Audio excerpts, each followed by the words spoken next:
Feed milling dynamics. What should be monitored and what can be improved? Welcome to Feedstuffs in Focus, our podcast taking a look at the big issues affecting the livestock, poultry, grain, and animal feed industries. I'm your host, Sarah Muirhead. Joining us on this episode of Feedstuffs in Focus to talk about best practices when it comes to feed manufacturing, as well as what the future may hold for the feed industry, is Shawn Bradshaw, Product Application Manager for Adisseo. Shawn was a speaker during a session on feed mill process that took place during the recent Poultry Science Association annual meeting. Shawn, let's start by having you give us a bit of background on yourself. Absolutely. Thank you. So I started my career in feed milling at NC State University. I got hired in as a technician and moved up to the manager in 2012. I worked there from 2008 till 2019. When I left to consult full time. And then, of course, we had COVID. So I had to kind of back up a little bit and reassess, and taught at Edgecombe Community College for a couple semesters, help start their ag program that they had there. And then I found a sales role at Kemin and worked there approximately 4 years, and then came to Adisseo, where I am the product application manager. So let's talk feed milling dynamics. When it comes to manufacturing animal feed, how best to define that overall success, Shawn? Does it come down to quality and consistency? Or are there a lot of other factors at play as well? I think, depending on the organization, you can have many key performance indicators, whether it's pellet quality, whether it's volume of feed, the nutritional composition within that feed type. All of this can go into factors of whether or not you deem it as a good quality product or a successful manufacturer. In addition to other performance indicators might be things like employee retention, turnover. I think from a manufacturing standpoint, we've got to look at multiple levels of that process to determine whether or not we're successful. You have multiple levels, you have multiple points. Are there some very specific metrics, some of those that maybe stand out, like these are ones to really pay attention to? Are there maybe a top 3 or 4? Definitely. I think safety is always going to be at the top of my list. Are we producing a safe product? Are employees safe? Maintaining that level of customer confidence that our customers expect, but we also want to achieve, our regulations, and then at the bottom line is going to be our cost to manufacture. So your energy going in, just your productivity overall. Yeah, of course. Your many things kind of factor into cost, whether it's something as easy to calculate as energy, cost to run the equipment, labor costs, but also to maybe those costs that aren't so black and white, that are a little bit harder to tease out. And I think, for an example of cost, might be your batching times, or maybe even a shrink, of material across the batching scale. So whether you're bringing materials in and you're associating, certain levels of loss just with handling that product, or moisture loss, loss through dust that may occur in the facility, those might be harder to tease out, but there's still something to consider. So you talk about monitoring these things. How best to go about collecting and then analyzing the data that you're collecting through that monitoring that you're doing? The easiest way is definitely with your automation. If you're a location that has a robust automation system, then you can generally find most of this information within it, but also to maintain great records throughout your process. That's where I think some of the AI that's coming down the line it's going to be really helpful, is helping sort through all this data that the automation systems are providing, to find some of this a little bit easier. But in the meantime, good record keeping and utilizing your automation system is probably the biggest things I think of. What do you see out there in terms of the good record keeping? If you have a scale of 1 to 10, industry overall, are they at a 5? Are they at a 9? Are they at a 3? Where do you think it kind of falls? Is there a lot of work to do, or are we doing pretty good at it? So for my travels, I think the majority of locations are doing a really good job with the record keeping, but we're also, that kind of falls under our regulations with what we have to keep up with and maintain and track. There's definitely going to be some locations that need some improvement, but I think the majority of locations that I interact with do a great job, have that forward and backwards tracking, and can produce it at a moment's notice. Any recommendations on how to determine what maybe those acceptable ranges or what your target should be for your mill? Are there some key metrics, or also like when should something trigger an action, right? When a deviation occurs, how do you kind of put all that in perspective? I think it's going to be rather site specific. I know I keep coming back to that, but I still think it's site specific with how large a facility that you're running, how much material you're flowing through that facility. Those are all going to be your points of reference for determining those set points or those trigger points when something might flag.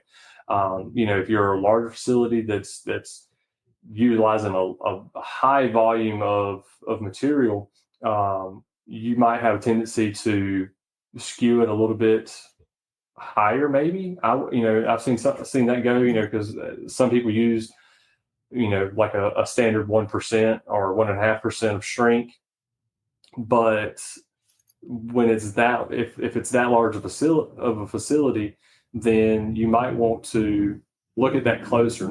Maybe not change anything, but maybe look at it closer, because a facility that's a million ton a year that 1% might skew a little higher than a facility that's 250,000 ton a year. It just all depends on your volumes. And we at Feedstuffs work with the American Feed Industry Association on our Feed Facility of the Year award. And part of that whole program is a benchmarking program to kind of show those who participate where they're coming in terms of, those ranges, and they can take a look at that. So just a note there. But so when you go out, you're out and about, are there some main areas of opportunities that perhaps feed companies can look at to improve efficiency, reduce cost, or just overall, make things flow a little better? What do you see, and what would be like your overall recommendations? So I think there might be maybe 2 to begin with, worth discussing. I think having a very robust and capable maintenance operation plan, because whether that's in-house maintenance or you're hiring it out to have it done, I think everybody needs to be knowledgeable in the practice and really familiar with that individual site and what the overall goals are, and then a general housekeeping plan and practice. I think those 2 things, I don't think they're overlooked at all. I think that's just where we can spend a lot of energy and see the biggest impact, because both of those work in tandem. So if you've got a really good maintenance program, your equipment's going to operate better. It's going to not it's not going to have leaks. It's not going to have points of exit for material to escape. And that's going to make your housekeeping plan a little bit easier. But at the same time, that housekeeping plan can help keep everything nice and tidy and nice and clean, and just make the facility run a lot smoother. It's probably one of those things, especially, well, both of those things, maintenance and housekeeping, that's, you know, you need to do it, but you don't think it has as much impact. So it's probably something that gets just pushed to the side a little bit more frequently than it probably should. But it also is good for employees, right? Especially if you're bringing in new employees, to have a facility that looks good and is well run. I would think that would have some implications as well. I agree. I think at the end of the day, everybody wants a location that they enjoy going to, that they don't see it as work, that they have to wake themselves up to go to and be a part of. And I think just having a good run facility and a clean facility can lend to that retention of that employee and people wanting to come to work and not have to think about having to do the same thing over and over again. If you know a conveyor leaks constantly and every day you're having to go sweep it up, it becomes monotonous and mundane, and it doesn't really allow you to focus on other things because you're constantly doing that same task every single day. Yeah, great point. So, are there some strategies that you would recommend for optimizing ingredient usage and minimizing waste in feed formulations? I think there are a couple strategies that come to mind. Is one, I think you got to have open communication between your nutritionist and your plant manager, and they really need to be in close communication so that nutritionist knows exactly what that plant is capable of, and that plant knows exactly what that nutritionist is trying to achieve. And so, a good example of that would be your inclusion levels in your diets of different ingredients. So, knowing what your microsystem or your minor scale or major scale are able to accurately hit on a repeatable basis, and knowing that if you're having to make changes in your batch size, how that affects that application as well. So you might have an optimized formula that runs smooth when the mixer is completely full, but when you're having to make smaller batches to accommodate different actions within the plant that day, does it run as smooth as it can? And are we maintaining in and outs of tolerance as we should with those bigger batches that we do with the smaller batches?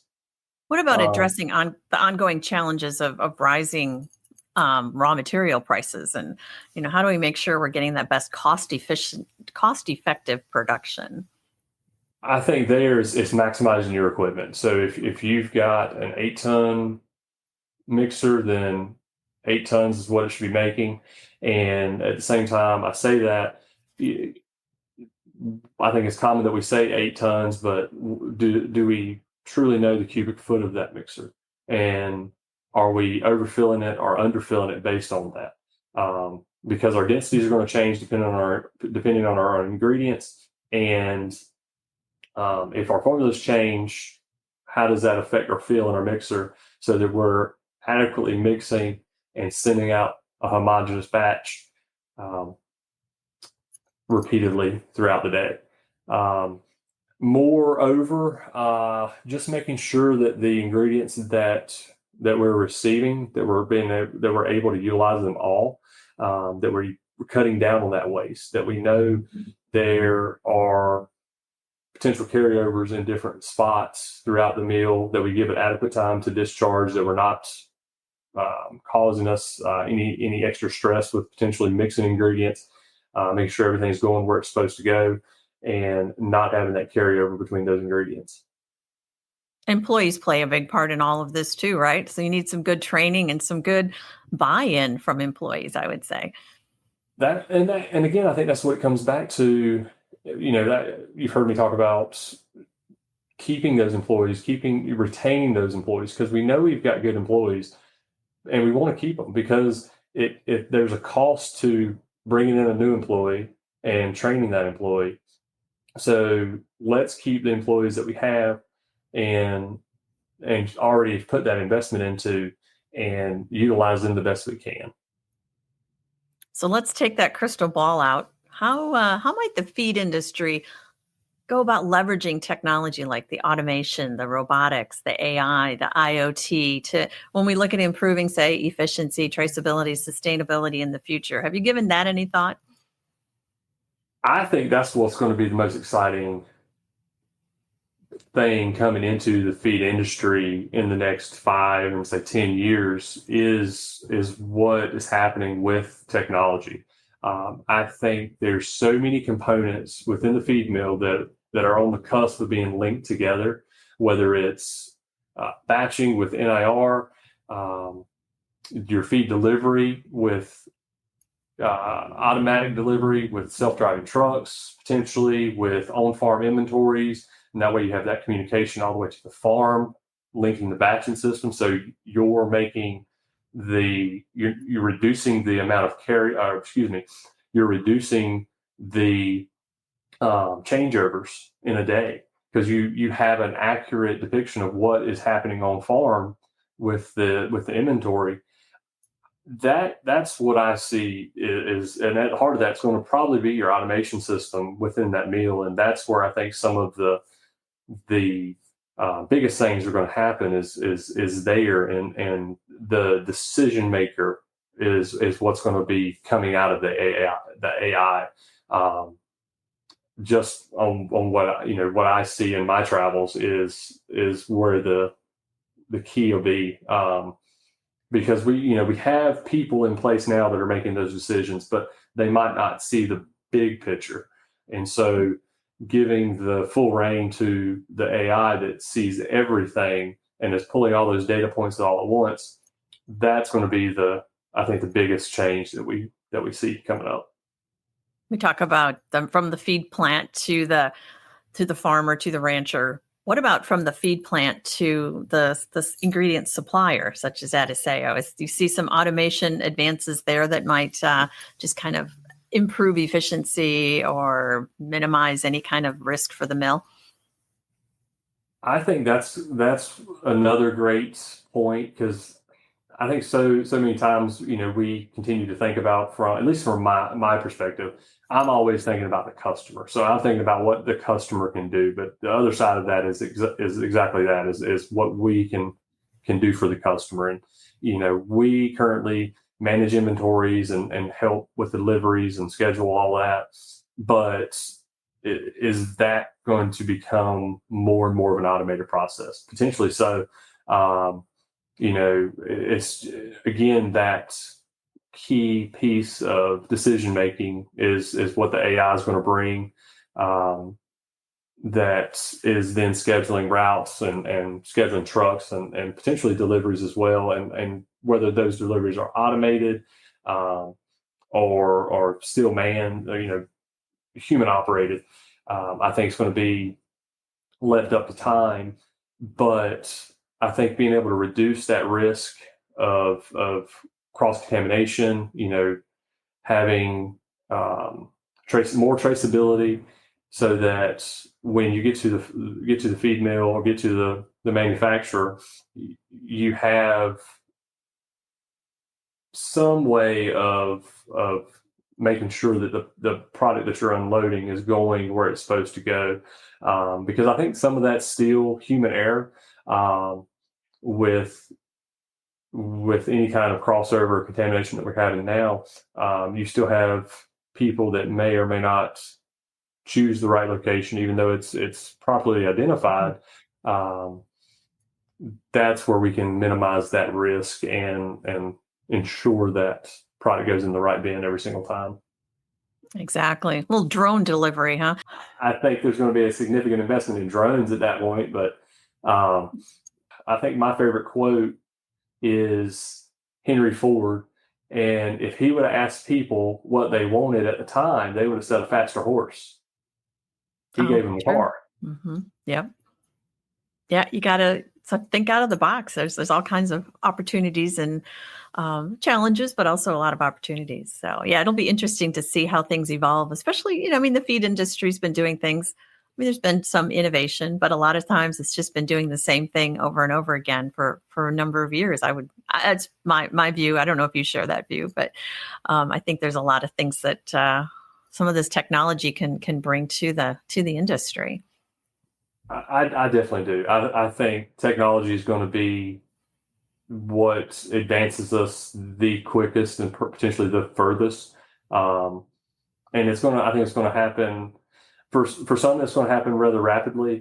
People that have the ability for that investment, there is going to be a cost associated with it. But if you're able to make that investment, I think you'll adapt very quickly. Others will then see that there is a need for them to do it as well, and then for them to stay competitive. I think that's going to come.